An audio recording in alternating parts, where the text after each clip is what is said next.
ছোট্ট বন্ধুরা, আজকে আমরা আর্টে শিখব বৃত্তের মধ্যে সিনারি।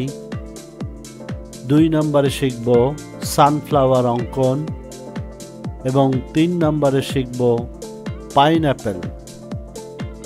চলো তবে শুরু করি। প্রথমে আমরা শিখব কিভাবে বৃত্তের মধ্যে একটি চমৎকার দৃশ্য আঁকা যায়।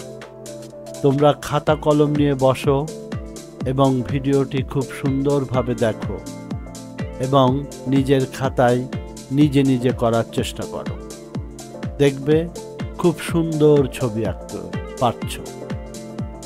দেখো ধীরে ধীরে কেমন করে একটা বৃত্তের ভিতরে চমৎকার একটি দৃশ্য অঙ্কন করা হলো।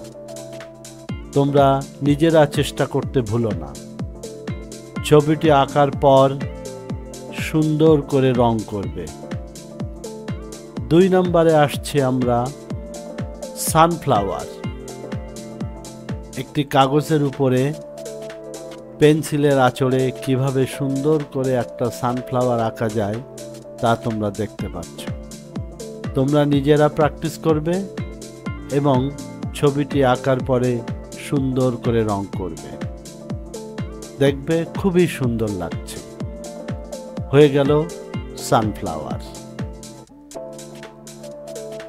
এবার আঁকবো আমরা পাইনঅ্যাপল, আনারস। How to draw pineapple with pencil sketch. দেখো কি চমৎকার করে পেন্সিল দিয়ে আনারস অঙ্কন করা হচ্ছে। তোমরা সুন্দর করে দেখো এবং নিজেদের খাতায় প্র্যাকটিস করার চেষ্টা করো। আশা করি খুব সুন্দরভাবে তোমরা আঁকতে পারছো। প্রয়োজনে ভিডিওটি বারবার দেখো, দেখবে সুন্দর অঙ্কন করা শিখেছো। তোমরা সবাই সুন্দর আঁকতে পারো